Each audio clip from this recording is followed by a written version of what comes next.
Baik, teman-teman, selamat datang kembali. Pada kesempatan kali ini, saya akan membahas analisa saham, tapi kali ini saya bahas untuk saham-saham yang di bawah nominal, bukan nominal ya, maksudnya di bawah harga Rp500 per lembarnya ya. Saham-saham yang istilahnya ya boleh dikatakan gorengan atau saham-saham untuk trader yang kecil-kecilan ya. Jadi harga sahamnya itu di bawah Rp500 ya, bukan harga nominalnya. Tadi salah ngomong harga sahamnya ya, value-nya. Jadi untuk minggu tanggal 3 April sampai dengan 7 April ya minggu ini ya. 7 April hari Jumat libur, itu Jumat Agung ya untuk umat Kristiani. Jadi libur satu hari bursanya, minggu ini hanya 4 hari. Jadi sebelum itu saya tampilkan untuk screener sahamnya. Jadi kalau kita bicara mengenai screener sahamnya itu saya ambil dari eh, datanya ya, yang paling gampang sekali ya. Anda nggak perlu beli tools atau data gitu ya. Jadi kalau Anda ke websitenya IDX, sebentar ya. Mudah-mudahan websitenya nggak maintenance ya. Soalnya biasanya maintenance ini ya. Tapi mudah-mudahan dia masih bisa diakses. Sebentar saya lihatkan ya. Jadi kalau memang websitenya untuk IDX itu kalau Sabtu, Jumat, Sabtu Minggu biasanya ada maintenance ya. Tapi saya lihatkan mudah-mudahan masih ada. Jadi ini ada idx.co.id yang terhormat pengunjung website BI dan lain-lain. Ini intinya pokoknya dia bilang masih ada maintenance atau pemeliharaan ya. Ini mulai jam 8 sampai jam 8 malam tanggal tanggal 1 April ya seperti itu ya. Jadi kalau mau dapat datanya secara sederhananya kita bisa ambil dari data pasar, kemudian lintasan saham ya. Kita klik ya. Kemudian di kolom ini kita klik semuanya. Klik kolom, kemudian pilih semuanya, terapkan. Nah, untuk eh, data terakhirnya ini bisa aja Anda buat terakhir ya. Sekarang kan 31 April dia kosong banyaknya. Jadi sebelumnya ya 31 Maret ya. Jadi ini bisa Anda unduh atau download ya istilahnya ya. Nah, setelah Anda download, sebentar saya perlihatkan ya. Di sini untuk saham-sahamnya, sebentar saya ganti share-nya. Nah, ini jadi sebelumnya seperti ini ya. Sebentar saya balikan aja. Ini saya pakai Microsoft eh, Excel ya. Jadi datanya seperti ini semuanya, dia diurutkan berdasarkan alfabet ya, dari kecil ke besar ya, dari huruf A sampai Z. Jadi ini lengkap. Terus kita mau lihat saham-saham yang nilainya, value-nya per lembarnya di bawah 500 karena kita mau menganalisa gitu ya. Di sini kita pakai penutupan yang di bawah 500 ya. Jadi pakai number filter less than or equals to 500 karena di bawah Rp500 per lembarnya. Nah, kita bisa pakai dua pilihan, shortnya by volume atau by transaction value ya. Volume terbesarnya itu biasanya untuk saham-saham yang gorengan ya seperti ini ya. Kalau kita short berdasarkan volumenya, ini banyak kan saham-saham yang eh, boleh dikatakan gorengan. Definisinya adalah saham-saham yang fluktuasinya tinggi ya, naik turunnya. Nah, seperti itu ya. Jadi volumenya atau berdasarkan value-nya. Saya lebih suka lihat yang berdasarkan value transaksinya. Jadi nilai rupiahnya ya. Jadi ada beberapa saham di sini, mulai Gojek Tokopedia sampai dengan bukan sini ya, kurang lebih ini. Tapi ada beberapa yang saya ambil, saya nggak analisa semua. Jadi langsung aja ke grafiknya ya. Kita analisa persatu persatu. Jadi mudah banget. Pertama adalah untuk saham, sebentar, ini saya pakainya mulai dari ASIC ya, Ace Hardware Indonesia. Jadi Ace Hardware Indonesia ini dia MA20-nya memang mengarah ke bawah, tapi di sini dia kan testing MA20-nya, sedang testing ya. Kalau kita bicara mengenai buy weakness di MA20-nya, memang ini saatnya buy, tapi MA20-nya itu masih mengarah ke bawah, walaupun melandai ya. Jadi kalau Anda buy, itu Anda buy-nya jangan terlalu banyak. Bukan berarti kita nggak yakin, enggak ya. Tapi di sini saya sudah gambarkan area resistennya 490. Jadi kalau dia berhasil naik ke atas 490 untuk S hardware ini, kesempatan untuk buy ya. Apalagi dia sudah tes breakout naik ke atasnya MA20-nya. Stop loss-nya kalau mau pasang, Anda bisa pasang. Kalau kita lihat 436 terlalu jauh ya. Jadi kita pakai acuan yang terdekat sebelumnya di sini. Ini di area sekitar 476 ya, atau pakai acuan low-nya hari Jumat ya, dan 1 Maret di 474. Jadi kalau buy pas 95 490 ke atas, buy pakai stop loss-nya 474 ya. Maksimum pakai stop loss-nya acuannya di sini 460. Jadi saya gambarkan garisnya juga, buy 490 ke atas, kemudian stop loss-nya pasang 2 level, 50%, 476, sisanya 460 ya. Jadi kalau turun di banyak 460, jual dulu semuanya. Budayakan no average down ya. Jadi jangan sampai banyak yang komplain ya. Kalau saya bilang, kalau turun jangan di average down. Alasannya, tuh Pak Sunar, kalau nggak di average down nanti nggak cepat keluar nanti ya. Ya, itu ya memang benar sih kalau ada average down, nilai average-nya berkurang ya. Jadi kelihatannya loss persentasenya kecil. Tapi kan kalau dia masih strong downtrend, ya kan, nilai rupiahnya Anda itu makin banyak loss-nya kalau dia turun lagi. Iya kalau naik. Nah, seperti itu ya. Karena di saham itu seringkali kita itu, psikologi kita itu mengatur harga saham di pasar saham di dalam otak kita ya. Jadi ketika saham itu turun, turun lagi, oh murah Pak Sunar, murah banget gitu Pak Sunar. Berdasarkan ada pakar namanya siapa gitu ya. Dia pakar value investing gitu ya. Jadi kalau makin turun makin murah. Ya pertanyaannya sekarang ya, kenapa banyak investor yang bodoh kok barang murah nggak mau beli malah dijual-jual gitu ya? Ya murah itu ada dua. Yang pertama mungkin kondisi ekonominya masih kurang bagus ya. Orang-orang panik seperti pandemi sebelumnya ya. Saham bagus pun dijual sampai diobral-obral gitu ya. Karena mereka panik ya. Seperti itu ya. Atau kedua, ya mungkin ada sesuatu yang salah dalam saham tersebut ya. Makanya orang investor itu nggak mau beli atau trader lainnya nggak mau beli dulu. Mungkin masih strong downtrend seperti itu. Jadi jangan terjebak istilahnya value trap ya. Value investor boleh tapi jangan terjebak value. Yang penting bukan mahal atau murahnya. Yang penting saham ini bisa bikin Anda cuan nggak? Gitu. Saham murah tapi nggak bisa bikin cuan ya percuma. Ya gampangannya seperti inilah. Anda bisnis jual beli barang ya, begitu ya. Mulaan barang.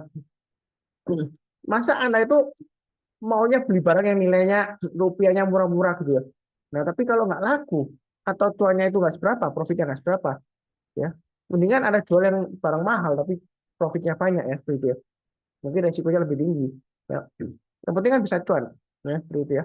Eh, ini untuk sahabat seperti itu. Nah, kalau dia bertahan di atas 490, kita boleh buy. Ini checkpoint berikutnya kalau kita perhatikan ada swing di sini ya. Ini swing-nya rapi ya di sini ya. Pas di area 520. Jadi kalau dia naik lagi ke atas 520, kita tambah lagi atau average up. Bukan berarti 520 kena langsung take profit, jangan ya. Jadi usahakan kita tuh follow the trend. Kalau trennya masih bagus uptrendnya, kita tambah lagi kalau dia berhasil breakout lagi ke atas. Memang average up itu menambah resiko ya, karena kalau kita average up beli lagi, jadi average kita itu naik, modal kita average-nya naik. Tapi kan kalau dia uptrend-nya masih bagus, dia masih ke atas, dia nanti nilai rupiah kita profitnya bertambah ya seperti itu ya. Nah, kurang lebih seperti itu cukup. Berikutnya foto Gojek Tokopedia. Nah, foto ini trading saya seperti ini. 107 ke atas saya buy, kemudian tambah lagi. Nah, terakhir kan dia naik kemudian turun. Saya sudah pasang trailing stop, tapi saya belum jual semuanya karena stop loss saya itu di 107 ya, yang terakhir ya. Jadi ini dia akan menguji lagi 103. Apakah langsung buy sekarang? Kalau mau kita trading, ini memang lagi testing 103. Kalau Anda tipe yang suka spekulasi buy on weakness, mau buy boleh aja, asal nggak pasang stop loss-nya di 103 ya. Nah, apakah nanti ARB Pak Sunar? Karena ARB-nya nanti kan sudah nggak 7% lagi. Ya, Anda pasang trailing stop-nya atau stop loss-nya aja. Kalau misalnya Anda takut, ya lebih baik beli saham lainnya. Daripada nanti memaksakan diri, nyangkut, nyalahkan Pak Sunar nanti ya. Seperti itu ya. Tapi yang penting di sini, Gojek Tokopedia ini sudah berusaha untung. Nggak ada istilahnya uh, GoFood bakar-bakar uang sudah sangat jarang banget ya. Boleh dikatakan nggak ada. Yang masih ada itu Grab ya. GrabFood yang masih ada. Jadi Gojek Tokopedia sudah nggak bakar-bakar uang lagi. Shopee Food juga saya rasa sih nggak beda jauh. Tapi kadang-kadang memang masih lebih murah sedikit daripada Gojek Tokopedia, GoFood ya. Kalau untuk makanan ya. Nah di sini kalau mau buy, tunggu sekalian breakout ke atas ya 119 kita barusan buy atau memotong MA20-nya atau kita tunggu di 103. Artinya kalau dia turun kita jangan langsung buy, tapi kalau dia rebound mantul ke atas seperti ini ya, turun kemudian rebound mantul ke atas kita buy. Seringkali seperti itu ya. Kalau dia turun dalam 1-2 hari dia rebound mantul lagi ke atas. Jadi dia itu masih sideways di area sekitar 107 sampai dengan 127-an ya, 128 ini. Jadi sideways, tapi sideways-nya dia ini masih testing lagi area supportnya ya, 103 sampai 107. Baiknya bertahap aja. Kalau naik kita tambah lagi average up, tapi kalau turun jangan di average down ya. Pasang trailing stop-nya atau stop loss-nya. Cukup ya. Oh, berikutnya untuk NATO. NATO ini memang fluktuasinya menarik ya. Kadang-kadang volumenya naik tinggi, kemudian besoknya tiba-tiba hilang ya. Jadi hati-hati. Yang menariknya di sini fluktuasinya lumayan. Jadi kalau kita lihat di sini MA20-nya masih mengarah ke atas, harga sahamnya masih ditutup di atasnya, sempat motong ke bawah kemudian naik ke atas. Nah di sini kalau mau buy boleh aja buy atau buy on weakness lagi di area sekitar 47 ini ya. Eh, saya gambarkan 47,6-an ya. Jadi kalau dia turun di banyak 476, kemudian rebound mantul ke atas, di sanalah sebenarnya kita untuk buy. Ya memang seperti itu ya NATO ya. Lumayan menarik sih 476, kemudian paling nggak tengah-tengahnya 520 lah, 510 sampai 520 kita dikasih ya.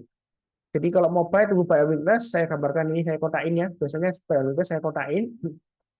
Eh, kalau buy langsung boleh tapi bertahap aja ya. Pasang stop loss-nya di 466 di sini ya. 472 dan 466. Kalau dia naik lagi, kalau kita lihat di sini ada high-nya di 500. Naik ke atas 500 kita tambah lagi atau average up. Itu untuk NATO ya. Ya memang up and down seperti ini ya. Dengar-dengarnya sih ini saham repo juga sih. Eh, Seingat saya ini saham repo ya. Jadi memang sering dimainkan, tapi kita ikutin aja. Kalau suka saham yang di bawah 500 ya ini salah satunya. Kemudian Bumi. Bumi sebelumnya sudah saya singgung ya di video saya. Asing borong gitu ya. Kok harganya belum naik. Kemudian eh, nggak lama setelah saya bahas dia rebound mantul. Tapi kemudian nggak lama kok koreksi lagi Pak Sunar. Ya memang gitulah kalau kita trading saham yang Bumi ini ya fluktuasinya tinggi. Karena kalau kita lihat di sini ini sempat naik, kemudian biasanya naik lagi, turun. Nah ini naik, kemudian turun, berlebar, warnanya merah ya. Seperti ya. Jadi fluktuasinya lumayan tinggi. Nah sini kalau mau buy, ini boleh aja. Karena dia masih di atasnya 122. Pasang stop loss-nya di 122 dan 117. Atau sekalian tunggu naik ke atas 130, kita buy. Naik ke atas 140, kita tambah lagi atau average up. Jadi buy-nya itu bertahap ke atas. Ya. Biasa kan kalau Anda buy on weakness, itu jangan lihat ke bawah. Lihatnya ke atas. Kenapa? Karena kita mau lihat dia berhasil breakout ke atas resisten terdekatnya enggak. Jadi kalau dia breakout ke atas resisten terdekatnya, ya kan, itu artinya ada kemungkinan demand-nya sudah lebih tinggi daripada supply-nya, sehingga ada kemungkinan harganya akan terus lanjut ke atas. Jadi kebanyakan orang yang kepingin beli murah, buy on weakness, itu lihatnya ke bawah. Support berikutnya berapa, Pak Sunar? Saya sering ditanya begitu ya di private message ya. Nah, misalnya seperti ini. Support berikutnya setelah 122 berapa? 106, 100 gini ya. Nah, masalahnya makin ke bawah ya makin resiko dong. Kalau kita lihat di sini, ya kan? Ini rumah hantu kosong di sini ya. Jadi kalau dia turun di bawah 122 ini, dia turunnya bisa dalam ke 100 atau bahkan ke 70-an ya seperti itu ya. Ya kita belinya ikut ke atas ya. Jadi analoginya seperti ini ya. Karena di saham itu kan kita cuannya itu kan dari capital gain ya. Buy low, sell high atau buy high, sell higher ya. Jadi arahnya itu selalu ke atas. Kalau arahnya ke bawah, kita mau profit nggak bisa. Karena nggak bisa posisi short sell ya. Naked short sell nggak boleh ya sekarang ya. Gitu ya. Dilarang. Nah, kalau kita paksakan, ya kita rugi dong. Kita sell, kita sell, buy rugi. Karena kita nggak bisa naked ya. Jadi harus punya barangnya. Jadi tetap arahnya ke atas. Buy low, sell high, atau buy high, sell higher. Nah, seperti naik lift ya. Naik lift ya. Anda kan maunya kalau cuan ke atas kan. Karena naik lift kan dari bawah ke atas. Masa Anda mau naik lift yang turunnya ke bawah? Ya Anda nggak sampai tujuan di atas, Anda terus dibawa ke bawah ya. Ya, seperti itu. Jadi kita tunggu resisten terdekatnya. Ah, Pak Sunar, saya belinya di sini 117. Pas turun saya buy. Iya, kalau naik ngomongnya gampang. Anda bisa pamer kemana-mana, flexing hebat gitu ya. Coba kalau turun lagi, Anda pasti diam, nggak berani. Karena kalau Anda pamer, Anda beli sebelumnya, kemudian turun lagi, Anda pasti dikata-katain saham downtrend kok dibeli. Ya itulah akibatnya, rugi kan. Ya beli ya saham yang uptrend. Kebanyakan orang seperti itu. Maunya murah, mindsetnya itu mengatur market ya. Psikologi kita mengatur market. Wah saya dapat harga murah, cuannya supaya banyak. Tapi nggak paham resikonya. Resikonya itu nggak mau dilihat, nggak mau diingat. Mungkin lupa juga ya seperti itu ya. Ya kurang lebih seperti itu, cukup ya. Nah, untuk ini intinya kalau dia naik ke atas 130 itu malah bagus ya, ada peluang kok 196. Walaupun sebelumnya gagal, kita jangan kaku ya. Kalau sebelumnya gagal belum tentu kali ini gagal, tapi belum tentu berhasil juga. Yang penting pasang trailing stop atau stop loss. Oke, berikutnya untuk Siko. Nah, Siko ini eh, memang belum masuk ke alat saya. Ada yang nanya, Pak Sunan, ini kan naiknya tinggi kok nggak masuk ke alat? Ya gimana mau masuk ke alat? Mau ini sebelumnya dia nggak ada volumenya kecil banget, nggak liquid ya. Jadi ini saya nggak tahu ada aksi korporasi apa, saya nggak tahu. Tapi saya bahas saja bukan berarti bagus supaya enggak ya. Karena kebetulan topiknya itu kita bahas saham-saham yang di bawah Rp500 ya harganya per lembarnya. Nah, di sini kalau yang sudah punya, jangan lupa pasang stop loss-nya di 131 atau di high-nya sebelumnya hari ini 120. Kalau mau buy boleh nggak Mas Sunar? Buy sekarang sih boleh aja, tapi resiko lebih baik tunggu di area buy on weakness 131. Artinya, kalau dia turun lagi di bawahnya 131, kita belinya kalau dia sudah berhasil rebound atau mantul ke atas ya seperti itu ya. Jadi saya gambarkan seperti ini. Kalau misalnya dia turun, kita jangan langsung buy. Kita buy-nya kalau sudah berhasil rebound atau mantul ke atas ya, seperti itu ya. Kita barusan buy. Kita kasih merah ya. Jadi kalau turun, kita jangan langsung buy. Jadi menjelang penutupan atau besok paginya kalau dia rebound naik ke atas 131 kita barusan buy. Itu buy on weakness. Kalau turun seperti ini ada buy, turun lagi ada buy, itu bukan buy on weakness tapi tangkap besok jatuh. Atau pilihan lainnya, kalau nggak buru-buru, Anda bisa tunggu di MA20-nya. Itu seringkali saya sebutkan ya, jadi jangan bosan-bosan. Ini kan MA20-nya mulai naik ya. Jadi kemungkinan nanti pergerakan MA20-nya itu bisa seperti ini. Ada dua kemungkinan ya. Kalau dia naik tajam lagi, dia akan naik seperti ini ya. Naiknya kalau tajam ya. Tapi kalau dia kecenderungan sideways, maka dia kecenderungan akan melandai ini ya. Gitu ya. Jadi suatu saat MA20-nya ini akan dipotong. Entah itu nanti dipotong di sini atau di sini ya, tes ya. Atau nanti di sini kalau misalnya dia super kuat ya, nanti naik lagi terus dia motong gini ya. Gitu ya. Nah, ketika dia rebound mantul ke atas lagi baru kita buy. Tapi kalau belum ya kita jangan buy. Itu MA20-nya buy weakness di sana. Atau kita buy high sell higher. Jadi naik ke atas 160 kita buy atau yang sudah punya kalau mau average up silakan target berikutnya di 181 ya swing high di sini dan berikutnya lagi di area seperti ini ya 196. Jadi gambar garis-garisnya ini gampang banget. Yang ikutin saya dari awal suka dengan analisa saya dengan garis-garisnya itu jelas ya, lumayan rapi ya seperti itu, kurang lebih cukup. Berikutnya untuk Dewi.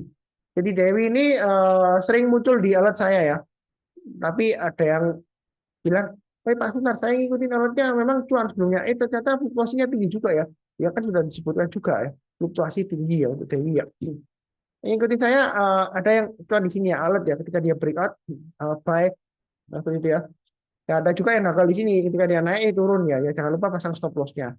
Jadi dinamika trading memang seperti itu. Tapi di sini menariknya kenapa? Ini kesempatan untuk buy weakness di MA20-nya yang sering saya sebutkan ya. Jadi sudah dipotong ke bawah, kemudian dia sudah memotong ke atas. Ini kesempatan untuk buy.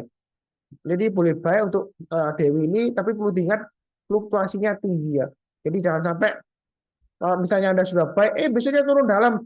Wah, eh, sial tuh Mas Sunar, sesat kasih rekomendasi Dewi, saya beli langsung drop. Ya kan paham resikonya fluktuasinya tinggi. Karena ini pernah ekor panjang ke atas kemudian drop. Tapi selama di atas 326 ya masih menarik. Ada pasang stop loss-nya aja di low-nya di sini 314 atau maksimum di 302. Kalau naik kita tambah lagi average up, target price berikutnya dia akan menguji 394 ya. Ya kalau naik lagi kira-kira arahnya kemana Pak Sunar? Kita pakai Fibonacci extension ya. Lama saya nggak pakai Fibonacci extension ya. Jadi insert Fibonacci kemudian extension. Saya ambil dari yang terakhir memang di sini ya. Paling bawah kemudian naik, dia konsolidasi pullback. Jadi kalau dia breakout lagi ke atas 394 ya. Di sini kalau Fibonacci extension 100 di 382 ya. Breakout ke atas 394 maka target berikutnya di 161,8 sekitar 470. Jadi kalau naik ke atas 394 targetnya di 470 atau realistisnya biasanya sekitar 450 lah. Kalau lebih tengah-tengahnya antara antara um, 161,8 sampai 127,2% ya seperti itu. Itu untuk Dewi ya, setelah naik ke atas 394. Kalau nggak salah ini belum nama IPO ya Dewi ini. Iya, seperti itu ya. Kalau lebih cukup. Eh, Kemudian Care. Care gimana? Ini saham rumah sakit kalau salah ya. Jadi Care ini sudah sering saya bahas, buy weakness sudah saya sebutkan di 464 ya. Yang ikuti channel saya harusnya sudah buy. Jadi jangan sampai salah paham karena sebelumnya ada saham ada yang salah paham dia tulisnya gini, semua saham yang dibahas Pak Sunan sudah naik tinggi. Ya enggak juga karena sebelumnya ini area buy weakness sudah saya gambarkan ya. Di sini kalau saya perpanjang ini harusnya dapat jadi kasih. Nah, kalau posisi tengah-tengahnya ini pilihannya ada dua. Kita boleh buy weakness di 480 support sebelumnya di sini ya atau di 464 lagi. Jadi kalau turun kita jangan langsung buy, tunggu rebound masuk ke atas kita buy atau menggunakan acuan MA20 ya. Jadi sebelumnya seperti ini. Dia naik ditinggal di sini ya. Kemudian suatu saat pasti diuji di sini MA20-nya. Jadi kalau turun rebound menjelang penutupan atau besok paginya kita boleh buy. Jadi lumayan menarik. Ini kalau breakout ke atas 500 masih peluang untuk naik ke atas 520, targetnya masih lumayan tinggi ya. Bisa sampai 600 bisa ya, gitu ya. Jadi selama dia masih bertahan di atasnya 464 ini ada peluang untuk breakout ke atas 500 lagi dengan targetnya di 600. Memang ini ada resisten kuatnya 520 ya. Ini lama nggak ditembus-tembus Pak. Pernah tembus ekor panjang kemudian turun banget ya. Nah, kita jangan terlalu kaku. Kalau sebelumnya gagal, belum tentu kali ini gagal ya seperti itu ya. Seperti ini sebelumnya. Ini sering ekor panjang ke atas terus kemudian dia breakout lagi, dia naiknya tinggi sampai di sini aja sampai 595 hampir 600 ya. Memang fluktuasinya tinggi untuk carry ini. Apakah saham repo ada kemungkinan dia juga sih. Tapi yang perlu diingat di sini volumenya dia kecil misalnya, nggak sebesar dulu di sini ya, nggak seramai dulu.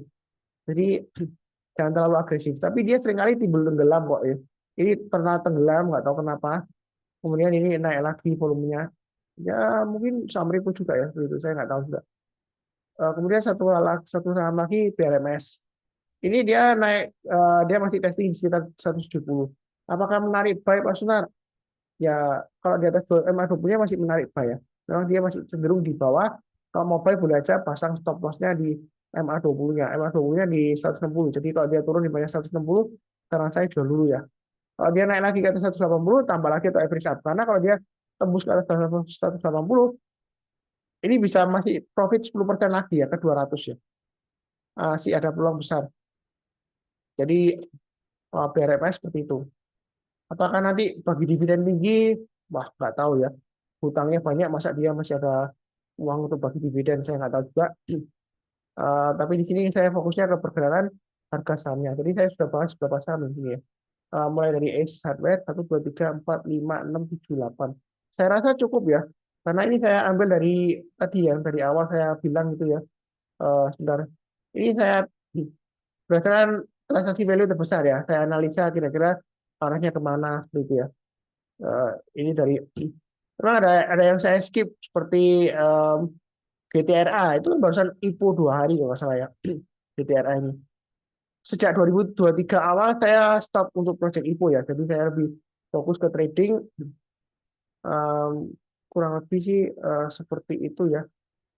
Jadi seperti biasanya yang baru saya kenal jangan lupa subscribe, like, nyalakan lonceng notifikasinya, kemudian saya doakan selalu semuanya selalu sehat, damai dan sejahtera selalu. Amin. Di akhir kata ya, jangan lupa untuk nonton video yang lainnya. Jadi ada beberapa video yang saya sudah buat. Sekian, terima kasih, tetap semangat ya.